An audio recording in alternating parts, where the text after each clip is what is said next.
County, and there were 12,144 government-funded jobs. In 2010, state and city funding stayed almost the same. With the loss of this federal money, 5,166 teens lost their jobs. Youth employment rates were at their lowest levels since the Great Depression. This year, the governor budgeted $8.4 million for youth jobs, but more than half of that has been cut. Right now, there's only $4 million guaranteed. Cities are under greater pressure this year. We don't know what they'll be able to do. If the summer were to start today, we would have barely 2,000 jobs. That's 5,000 jobs less than last year, and more than 10,000 teens who would have had jobs 2 years ago will be unemployed. What will these teens do without jobs? Here's one more statistic. Now this one's really incredible. In Boston, rates of increased youth violence directly correlate with rates of decreased youth employment. This relationship here is unmistakable. We know what youth jobs can do for young people, like Tyree, Zaria, and Cora, and these statistics speak for themselves. The case is clear, and the need right now is urgent. So, what do? We decided to work on the state level, since that's where we found we have the most power as an organization. Here's a quick breakdown of the state budget process. The governor develops a budget. It comes out in January. The House of Representatives develop their own budget, which comes out in March. Individual representatives can add an amendment if they want more funding for a specific item. Once all the amendments have come out, representatives have the opportunity to sponsor amendments that they agree with. The amendments with sufficient amounts of co-sponsors are taken to the floor for a vote. Once this whole process is finished in the House, it is then repeated in the Senate. The Senate budget comes out in mid-May. If there are differences between the final House and Senate budget, it is reworked by the conference committee, the people responsible for finalizing the budget, in June, though they very rarely add more money at this stage. It passes in late June, and the money is spent starting in July. One thing about Massachusetts, we have a balanced budget amendment. This means that our state law says that we cannot spend more money than we expect to take in. If we want more money for youth jobs, it has to come from somewhere. That's why we also support progressive new revenue. So what did we do already this year? Let's take a look at what we as Weimar have done so far. Our work is on the left. In October, we partnered with the Greater Boston Interfaith Organization, the GBIO, and pushed Governor Deval Patrick to increase funding for youth jobs in this year's budget. And he did just that. He put $8.4 million in his budget for youth jobs. This is a huge victory. But wait, we're not done. Half of that money went into the supplemental budget, which got passed immediately. The remaining $4.4 million then went to the House of Representatives, and they eliminated it, cut it to zero.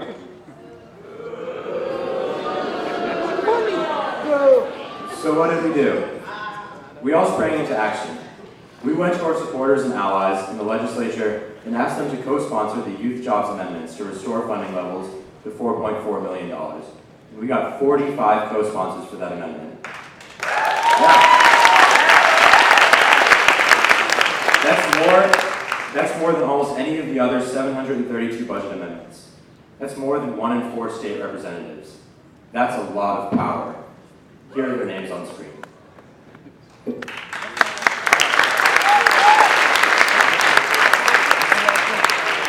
We went to the offices and personally spoke with 12 of our reps during this process. Their names are underlined on the left. If you attended one of these meetings or made a call to your legislator, please stand up now.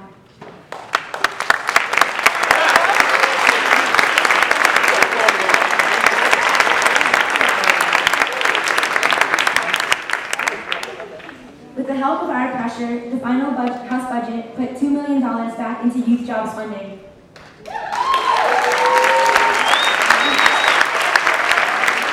Let's hear it for Weimar.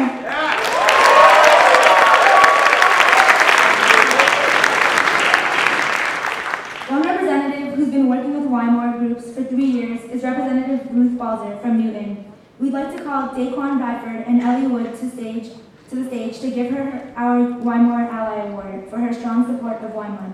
Representative Balser, please come up to the podium.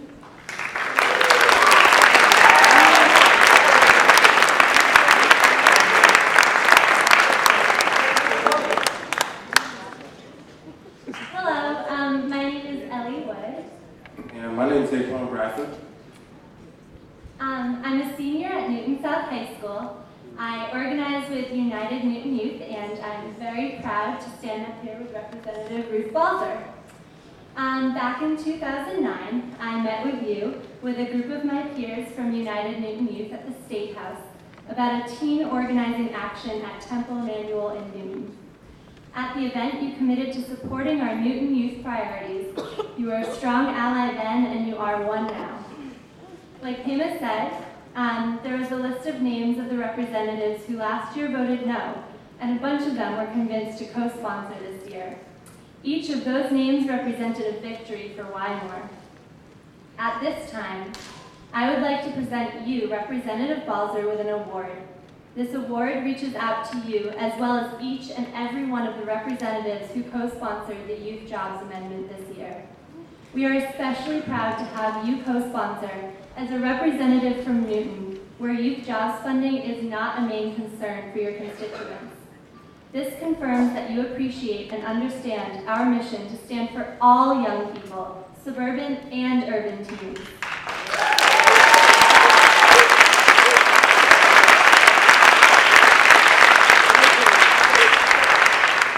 In a second, Daquan will explain how we hope you will continue to support us, but first, on behalf of all of Wymore, I would like to present you with this award for your outstanding support for youth priorities.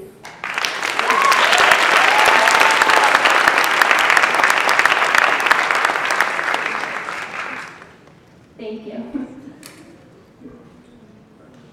Good evening. My name is Daquan Bradford, and I'm a junior, and I organize with Dorchester Bay Youth Force. As our ally, we are all asking for you to take action tonight. After the budget cycles through the House and the Senate, it goes to the conference committee, where 6 key legislators work to unify 2 documents. Both representatives and senators can write letters to the conference committee outlining their top priorities. With that being said, Representative Balser, will you write a letter to the conference committee outlining that youth jobs is one of your top priorities? Absolutely. Thank you.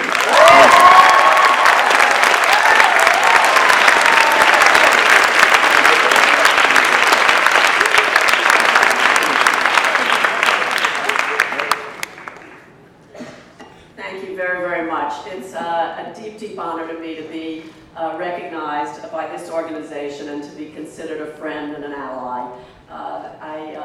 Nothing means more to me than to be a friend and an ally of this group.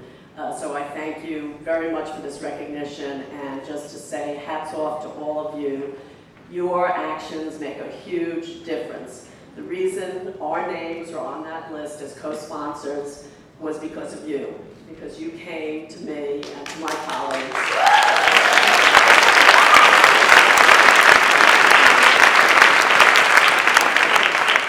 I can just tell you there's always a lot going on at the State House, and it is very easy to lose track of things.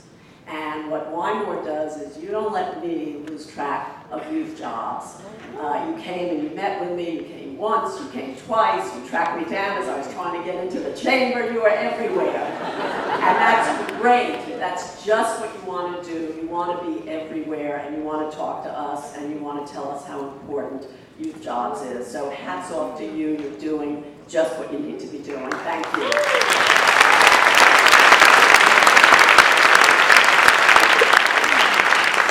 Thank you for continuing to be our ally.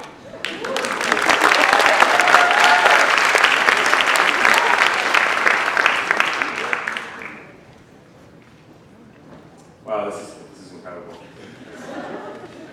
So, we have done incredible work in the House, but our work for the year is far from over. That $2 million that we have still just isn't enough, and it's not even secured in the budget yet. In fact, the Senate just cut it again last week in their budget, eliminated it back to 0.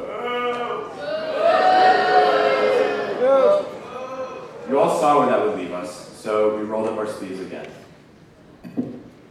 We decided to do a little research. Last year, the Senate also put $0 in the budget for youth jobs. Senator Chang Diaz proposed an amendment which we convinced Senator Green to co-sponsor. It was eventually voted on, and these are the results. It's a little confusing to follow, so we'll clean it up for you here. The vote finished 22 no to 16 yes, and there were only 4 co-sponsors, so youth jobs lost, but it was a very close vote, and we know it's an important issue. So what can we do to win the vote this year? Well, as Wymore, we decided to do a power map to answer that question. We realized that we have 3 main strategies if we want to win the vote this year. First, we need to maintain support from our strongest allies, people like Senator Green and Senator Chang Diaz. Second, we need to strengthen our other allies to become stronger allies. Finally, we need to build relationships with senators who voted no last year and senators whose politics are unknown. So let's start talking about our first strategy, maintaining our strong allies. Last year, we convinced Senator Green and Senator Sonny Chang Diaz in co-sponsoring the amendment. This was a huge victory for us. Through meetings with Senator Green, she again agreed to co-sponsor the amendment this year. This is amazing news.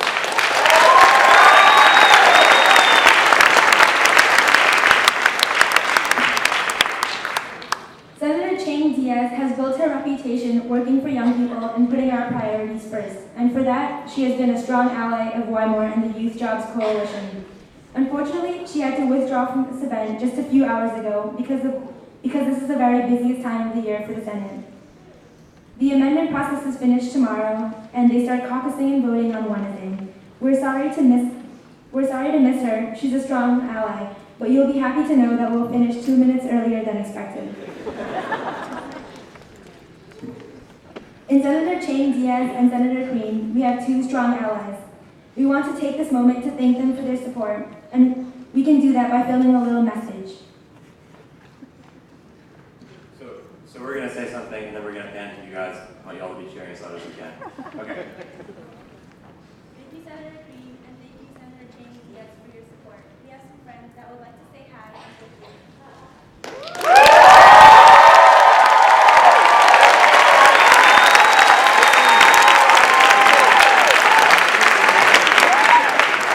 Okay, great, thank you. So we've done well in keeping our strong allies. Now we want to strengthen some of our modest supporters and send them a message too. This year, we reached out to every single senator who voted yes last year with an individualized letter asking them to keep supporting us. We were at the State House all afternoon last Friday, but that's not all we did. We identified several senators in our district who we thought could do a little bit more than they did last year, including Senator DiDomenico and Senator Donnelly. Both of them voted yes last year, but this year we wanted them to co-sponsor. After we met with each of them for the last few weeks, they both agreed to co-sponsor.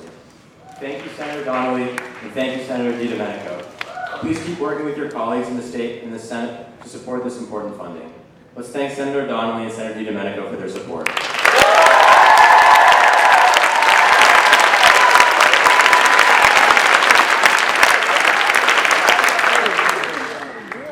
Senator Donnelly and DiDomenico were joined in co-sponsorship by 3 of their colleagues that also voted yes last year. Thank you to Senator Kennedy, McGee, and Moore. That's 9 co-sponsors already. Our power